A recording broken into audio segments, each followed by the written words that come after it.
Welcome back, travelers, to your referral roadmap. This podcast is dedicated to helping you unleash your personal and business revenue potential by cultivating referral relationships. In this 10-part series, we're diving into the dynamic realm of target markets. We'll be exploring how understanding and effectively tapping into target markets can be a key driver of success, offering insights and strategies to master this essential aspect of your business. Today, we'll be discussing creating content that resonates serving your target audience with our special guest, Tim Turner. Welcome, Tim. Thanks. Of course. Thank Yeah. So you. Tim, we're happy to have you. And Tim is Athena's business partner in both Turner & Son Homes and Athena Captain Coaching. I know he has a ton of nuggets of knowledge to share with us today, but before we kick off that interview, Athena, I think you had a story to share with us today. Is that right? I do, but I first have to say, I'm so excited. The man, the myth, and the legend is here. Those of you who follow me, you have maybe like, I've never even heard of this guy, right? And the people who are my coaching clients, Jada, they're always like, you talk about this guy and how he helps and comes up with these theology and helps you build these businesses, but where is he? And so he's here, everyone. He's real. I didn't make him up. He's not a figment of my imagination. So I'm so excited for you guys to get to hear from him today. And by the way, you're going to get to see he's the engineering level-headed yin to my yang. So I can say a little praise for him that he has to deal with me on so many levels. But before we get to him, you guys know I just got to tell you this story. So I just want to ask you, have you ever opened up an email or a website and felt like, oh my gosh, they're talking to me? Or you felt like, did they get in my brain? Or you're like the opposite. You need a product or service and you open up an email and you're like, they don't get me at all. Or they don't know me. They don't see me. And that's what we're talking about today, because we've all felt that. So what we want you to think about is you are driving right now. Maybe you're on your treadmill. Maybe you're on a walk. Again, I want you to save this episode so you can take some notes, because we're going to have some great information from Tim Turner. But ask yourself this, travelers.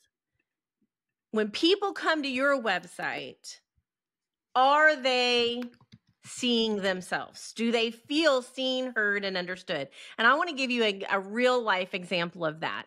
So recently, I have been looking for a particular product, and everywhere I looked, I was like, oh. And by the way, I'm 50, and it was makeup for women over 50. And I kept going, and I'm looking for this makeup. You're like, what a random thing. But I'm telling you, when you're over 50 and you're on camera, it's a real need. So I'm looking out here and I'm looking at all these makeup lines, and everything, the women are clown-esque made up. I'm serious. Clown, I'm just like, not natural, it's just caked on. And that's not who I am. It doesn't resonate with me. I don't have time to do all that artistry every morning, I have to be efficient. I'm lucky to get my hair curled. And so finally, I keep looking and I find this one, and literally the headline was, "Are you sick of caked makeup? Do you want to age gracefully?"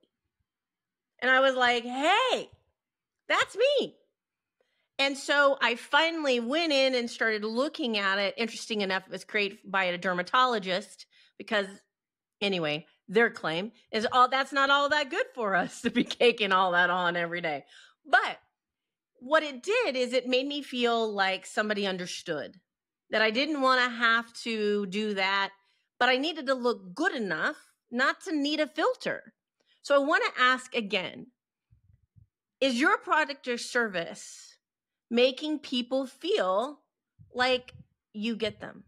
And that's where we're going to go deep into today with Tim Turner, because in his business at Turner & Son Homes, that's what he did. So he's going to give you practical strategies on exactly to do what this makeup company did for me. So excited. But you guys know, before we get into the interview, I know there's some of you who are skeptics, and you guys are like, hey, I want the facts and figures. Give me the data. That's nice, Athena, but I want the facts. So I'm going to hand it over to my co-host, Jada. Give us the facts and figures. I mean, we always love a good feeling, but we also got to have the facts to back it up, right? Exactly. So in a survey completed by the Director of Organic Search at SEMrush, the respondents stated that the following factors led to success in their content marketing. So some of those factors are creating more content and posting more often. 55% said that led to higher success rates. Improving the quality of our content, making it more valuable. So leaning into that target market, it's only valuable to the people that it's valuable to, 53%. Creating more research-driven content, 37% stated that helped their success rate. And then 36% said paying more attention to keyword research. 35% said analyzing search intent for our content. 30% said improving technical SEO on our website. And 24% said building topic clusters and content hubs that were relevant. Hold on. I want to stop you there because those are some great stats. The thing is, how do you know your keywords or that good content or create a cluster if you don't know your target market? Exactly. Right? And that is what we're going to hop into. Yeah. Yep, exactly. Got it. Perfect. Well, yeah, I will make sure that research is in the show notes below, but I also wanted to share that HubSpot reports 96% of video marketers believe that video has enhanced users' understanding of their product or service, which is a desire of all business owners, I hope, to be more understood. And then an annual growth in unique website traffic is almost 8 times higher for content marketing leaders. So wow, that's pretty crazy. 8 times higher traffic growth by investing in the quality content marketing strategies that speak to your target audience. So that's what we're going to be diving into today. And again, that research will be in the show notes below. But Athena, where does the rubber meet the road on this? Well, first of all, based on your statistics, we need to know who we're talking to create those clusters, right? And the other thing is, it sounds like we need to do video. 96% believe that it gives us an 8 time. So, we've got to do the video. By the way, I used to shy away from that, and now we understand the impact. So today we're going to talk about how do we create some of those videos and why we want to create this content. I want to explain before we talk to Tim, what is our desired outcome? So as business leaders, sales leaders, and managers, right? All of us. What do we want? Why do we care about this? Number one, it generates leads, conversion, and creates revenue. How often do you guys say, I wish I had more commission? I wish my sales were stable. I wish I could manage my sales team better, right?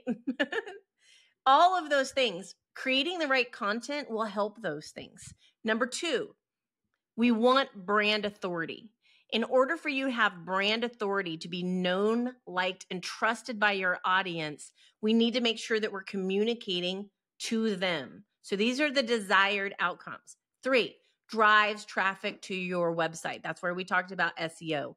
You've got to differentiate yourself, go niche. We've talked about that in this series in order to get that traffic to your website. Also, niche target marketing, creating the right content, bringing those people in is more cost effective, right? Revenue is a problem. Cash flow is a problem in any business. So getting this message right helps you get in front of the right people, get those conversion rates, and save yourself marketing dollars.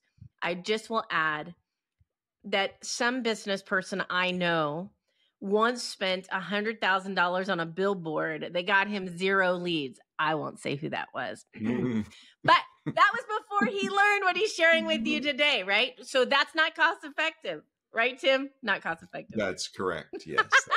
Awesome. Number 5, what we want is we want to build relationships during and after the sale. And you might be like, well, we do that through the interaction. We also do that by content, right? We do that by content. The other thing, this is also measurable. So Jada is part of a team, and she leads a team where we have to measure all the results so we know what we're doing. So the more unique and niche down the content, then she knows which ones are getting movement and which ones aren't, right? So content allows you to see what actually is working for you. So it's measurable. And the last result we want, it allows the audience to feel emotionally like you get them. And people buy emotionally. So these are the outcomes. So I hope you wrote those down. If not, save this podcast, write those down. Those are the attributes that we're looking for. Now, where the rubber really meets the road, and let's talk to Tim Turner of how he actually got these results. You guys ready? Woo! I feel like we got to have some clapping going on. Can I have a drum roll, please? I know. Woo! All right. So Tim, this is fun because I got to be on this journey with you. And these are kind of really fun. But my first question, were you naturally knowledgeable about the need to focus on content for our target market? No. I wanted you to say it. No, right? The billboard. In my mind, I thought, is that a trick question? No. Emphatic no. Absolutely not. Because I wanted to start there because I wanted you guys, if you're listening, this was not something that Tim went to marketing school and just was gifted at. I would say he was the polar opposite, right, Tim? Yes. The opposite of gifted. Yes. So whatever that is. How did you go from $100,000 billboard, 0 results, non-gifted? How did you learn the power of this tool? Well, the answer is really boring, but I read a book. I mean, when you reach a certain level of, let's just call it desperation, you'll do whatever. You do anything, try anything. So, but yeah, I read a book. That book, it's called They Ask You Answer. Marcus, I'm drawing a blank on his last name. Anyway, Jada will have it in the show notes for us. Jada, thank you, Jada. So yeah, no, I read the book and started to execute what the book said. That's how I learned it. I just did what somebody else said worked, and it did. Took some time, but it did. So will you give us just an abridged version? I mean, obviously we will have a link, an Amazon link to that book for you, listeners. But Tim, if we wanted to cheat on a test, tell us what the abridged version was. Okay. So the abridged version is create as much content. In this case, it was written blogs, create as much content as you possibly can. There you go. And post it as frequently as you possibly can. The content, number one, it's creating a lot of volume, right? Because the search engines like that and all that kind of stuff. But the other thing is the kind of content that you create. It's not salesy. It's just information. It's just what would my client think is helpful as they go on their journey. And so, Marcus says he took the top 100 questions that he got as a pool salesman, like swimming pool salesman, took the top questions he got. And the question was the blog topic. And then he answered the question. Wow. And of course, that's the name of the book. They Ask You Answer. So, and it's literally that simple. So will you explain for the audience, what was the performance of web leads for you before you implemented this strategy of focused, non-salesy content versus after? Well, before we were, as a small volume home builder in a small town, small city, it was minimal. I would almost say 0, honestly, before we started, as far as web leads. And I say that because, people, if you ask people, how'd you find us? I saw your TV commercial and I've never run a TV commercial. So sometimes you don't know, but we didn't get web leads at all. Now, as we built up the content, it took a little while, a few months, but it kind of ramped up as we built more and more content. The web traffic ramped up to the point where, if you want to talk about sessions, traffic, performance, and I don't know all the key terms, all stuff, but it went from maybe tens per month to tens of thousands per month in terms of traffic. Yeah. Now, I don't know, you want me to go into like the kind of leads, like where, like, because now we get several viable leads a month. And again, several doesn't sound like a lot, but for a home building company, we only really need to write, we need 2 clients per month. So to get several leads per month, that's right. It's the business you need. Yeah. So I want to take you, because understanding the journey with you, you did this and you started getting, your website started getting traffic, right? Yeah. And you started to get leads. But let's talk about, because you got leads from all over the world. I mean, we had some from Africa. Yeah. And then so you started getting, it almost backfired, right? Because we started getting so many leads. And then you had to niche it down. And then narrow it down. You really narrowed it down 3 times. Can you just take us, for those people out there that are like, look, I want the big global impact. Or if you've got a business out there that's listening, or a salesperson, like, you know, how do I actually get the conversions? Because that's really right. So you started getting lots of traffic and then you realized you had a conversion problem. Tell us about that and how your strategy was to fix that. Okay. So the large volume of traffic, okay, there's 2 pieces. The large volume traffic is still good because that gives your website credibility in the overall, mass of websites that are out there. So that's a good thing, except when you're trying to manage that influx of leads that are unqualified. So we had to hire expert help for this, to figure out how do we determine which ones are even in our, what do you call it? The market that we can serve, because we're a home builder, so we're geographically very, very limited. Right. So we started. Jada may have to help me with this one. I think we started by narrowing it sort of by zip code or area that people came from. I can tell you, I can jump in a little bit. Oklahoma and then zip code. Yeah, it was Oklahoma. But it was part of that is, the gurus can see where your computer is in terms of where you're accessing the internet from, but that may not tell the whole story and that may not be entirely accurate. So I think the next thing was to have a reason for somebody to give you their location. And that's, again, part of going back to providing value, answering a question, whatever. But giving somebody something valuable enough that they will give you where they're located or their email address or their phone number or something like that. And so we created downloadable materials that were really, I guess, more organized versions and more better formatted versions of some of the blogs that were more put together in a little bit more valuable, streamlined format that people could, So I want to make sure we're hearing this so that our audience is this. So what he did is he created the blogs, and from the blogs, he answered the 100 questions. He got too much traffic, but he's saying valuable traffic. So he got traffic, which gave validity. So we talked about, right, what was one of the steps? Brand authority. It gave him brand authority. Then he took those blogs and created ebooks.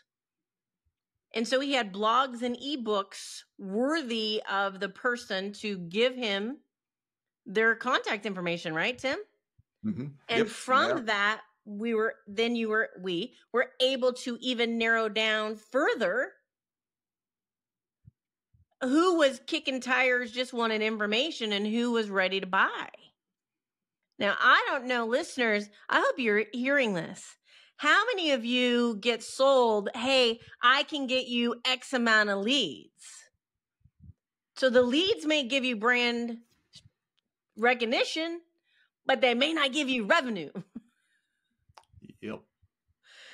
And Tim is being very nice here, but I'm going to tell you, you should have been in the conversations when he had to work with us on what he cared about. And in all of those meetings, as CEO and owner of the company, he cared about what, Jada? My guess is it bringing in revenue? Revenue, I don't know. That's right? Because you don't have a company if you don't have revenue. So the conversion and their revenue. He didn't care how many people Well, he did care if it led to revenue, right? He wasn't trying to get famous. He was trying to run a company. So this is, he was building content to do that. Anyway, so I love that. I also heard, Tim, that from those blogs, you've now expanded those. And now that you've been doing this you've been on this game now for what, about 6 years?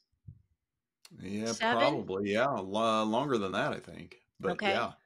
So you have been building this, and you now, last I checked, over 250 blogs on that website, 6 ebooks.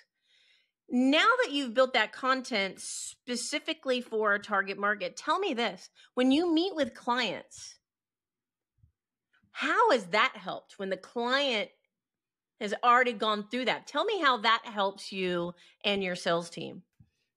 That, okay.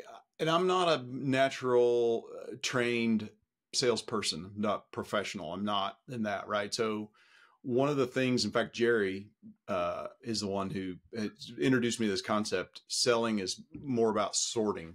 It's more about qualifying, more about talking to the right people than trying to get people convinced that, you know something or got something that they really, really need. So when people come in then I sit down with them, they're pretty far down the process, but we still have to create something that they value. That something being a home design and then build a house that they value. And we do, just like everybody that we're talking to today, you have a way that you do it. It's your particular model, whether that's based on your personality or whatever that identity is.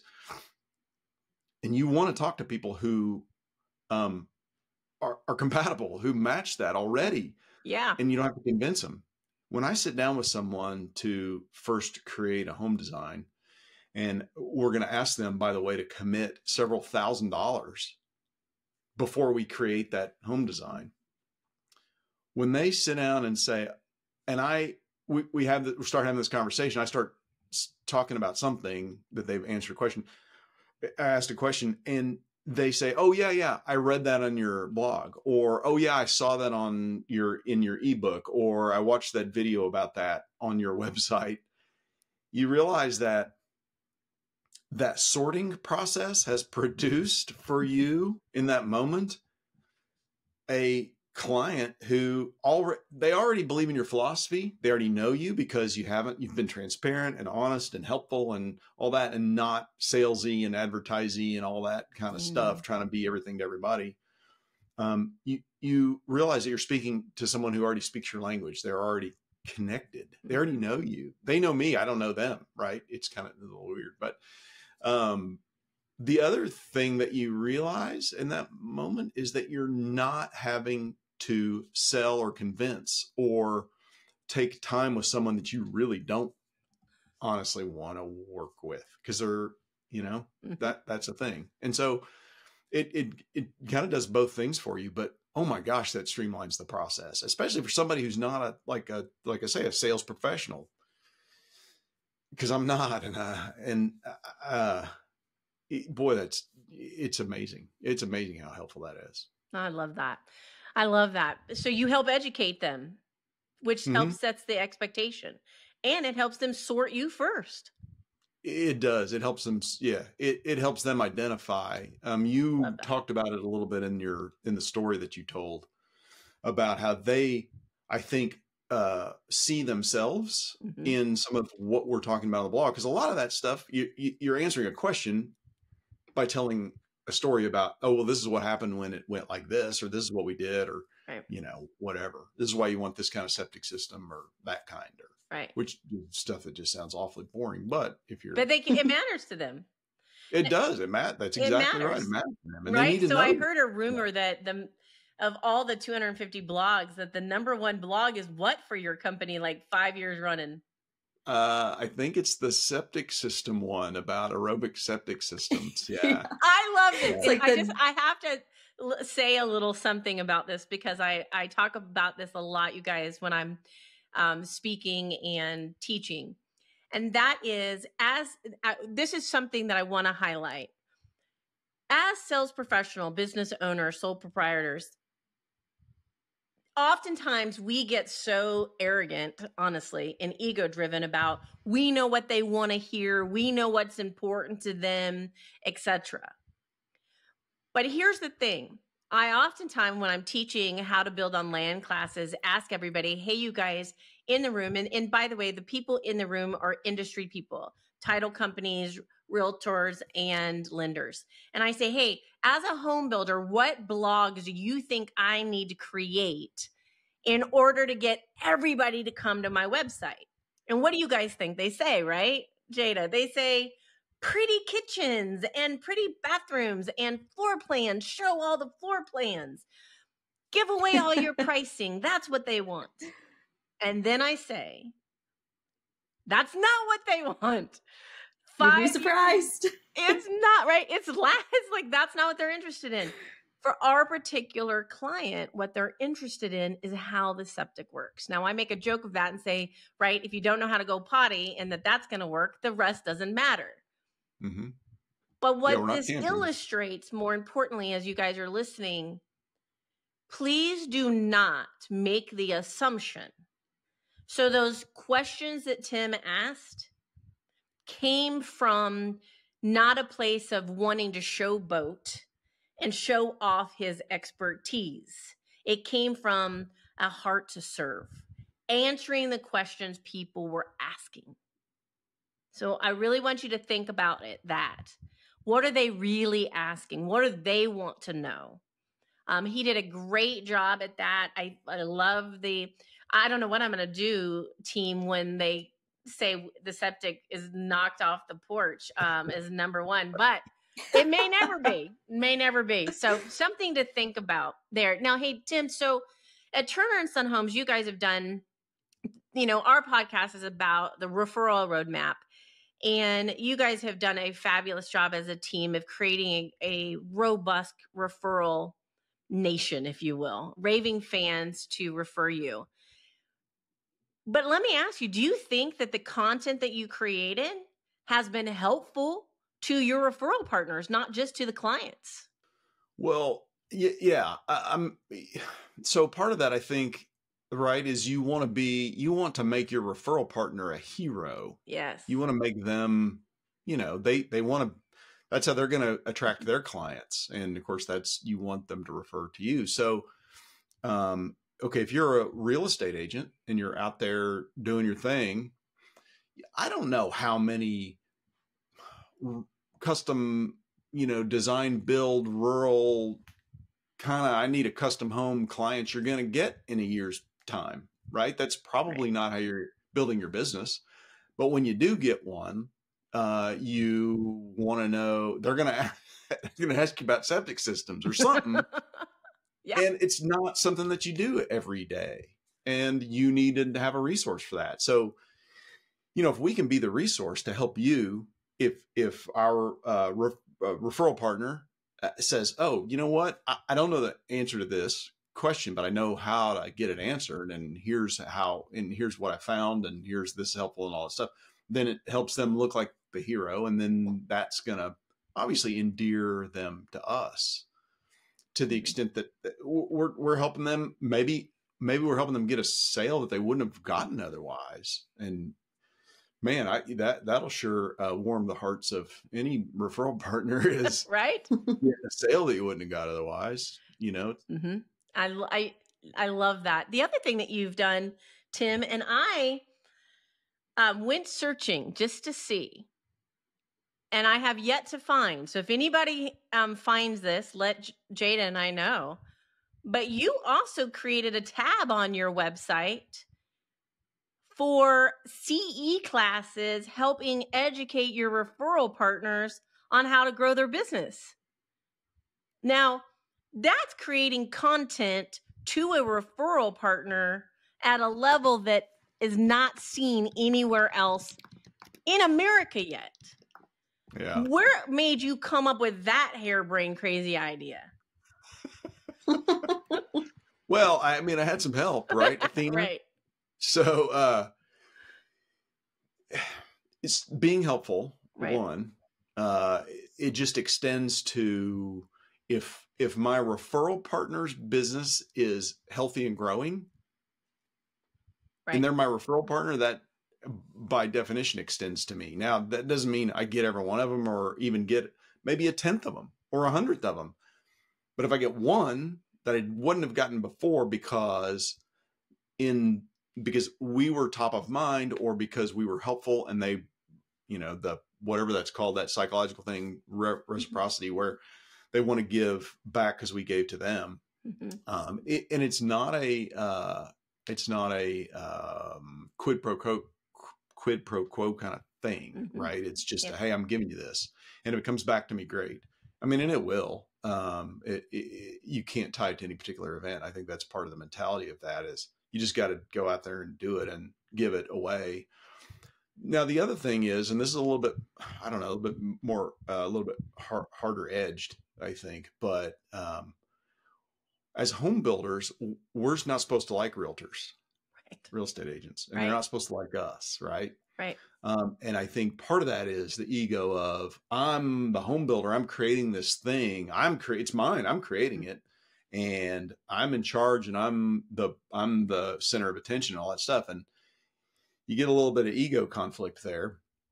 And the other thing is that home builders don't want to pay the real estate agent, because they see it as a negative. They see it as it's a cost I got to pay,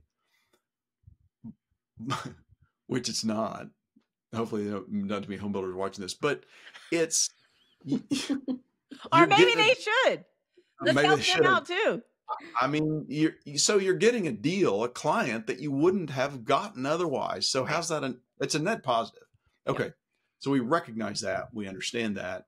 But if our competition doesn't, then it just makes us look even better in the eyes of our referral network, that we care about them. And part of that is, part of it is that, like I said, that hard-edged piece of, it makes us more competitive. But part of it is because, we do want to help them, because if they grow, we grow.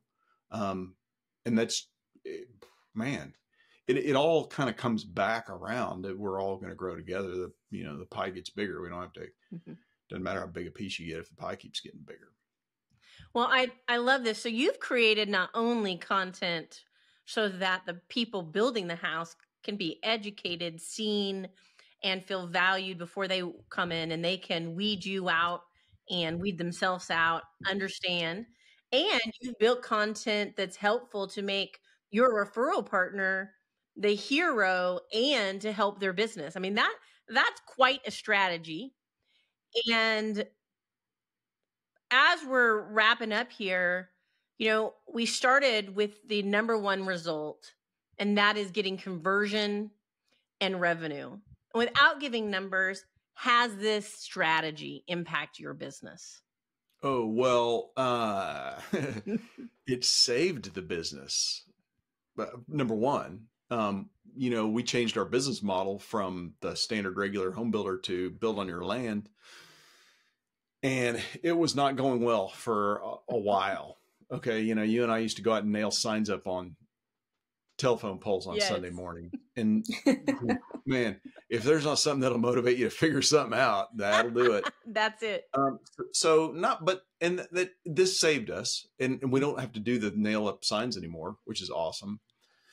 But then it also helped us grow over time to where, we set a sales goal. I don't know. We had a sales goal for a while that we never hit, annual. And then one year we beat it pretty substantially by probably 25 or 30%.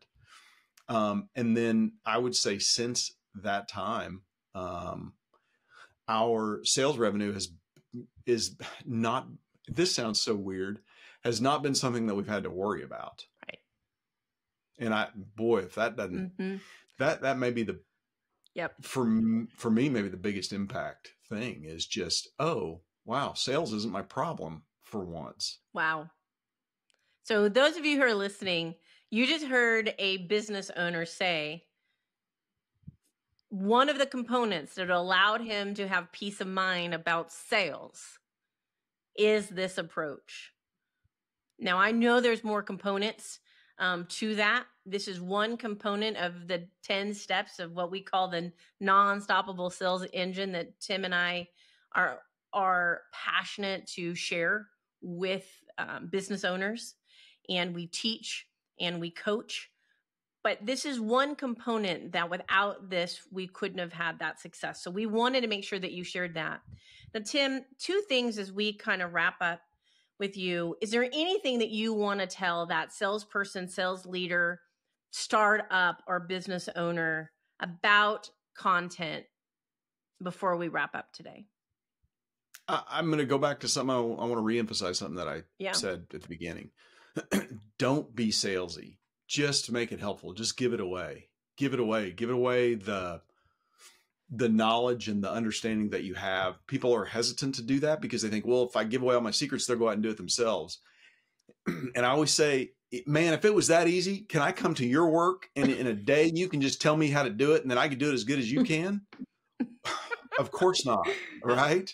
No. I mean, I don't know, so don't be afraid to give away the good stuff, the knowledge and the understanding, because it just demonstrates, number one, it demonstrates who you are and that you might be somebody that they would want to work with. But it helps those people identify you, and you will be talking to more of your target audience and fewer of those who aren't. So awesome. Thank you for that. Now, Tim, if somebody wants to reach out to you, I know that you're a part of our coaching business, but what if somebody is like, look, you know what, Athena, I hear you all the time, but I'm really more interested in talking to Tim about his more intellectual side, how he implemented the 10-part system or this content. Tim, do you mind if Jada shares your Athena Captain email so they can reach out to you? That would be, I'd love for you to do that. Yes. All right. So we were going to do that for you. For listeners today, what we're going to do is, and by the way, we've never done this before, so this is exciting. We're opening up Tim Turner, so you can email him at tim@athenacaptain.com. That'll be in our show notes. Send him your questions. I know we can schedule a phone call with him, and he would be happy to discuss that with you and how that works. But Tim, on the home building side, if somebody's listening right now and they're like, you know what, that's the home builder for me, how do they reach out to you? How do we do that? Well, you could call on the phone. That'd be awesome. Okay. Do I say the phone number, or do you type it in the show notes? Do it. We can put it in the show notes. Okay, put it in the show notes.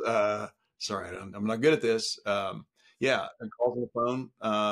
Our website, turnerandsonhomes.com. Great place to start. Obviously, all that info and answers to all those questions are on there, all those blogs and that sort of thing. Perfect. Excellent. So you guys, those of you who are listening to this and said, man, I wish I could see that, go to the Turner and Son Homes website. Even if you're not in Oklahoma, we're not your builder, go look what he's done. Go check it out and go see that. Very important.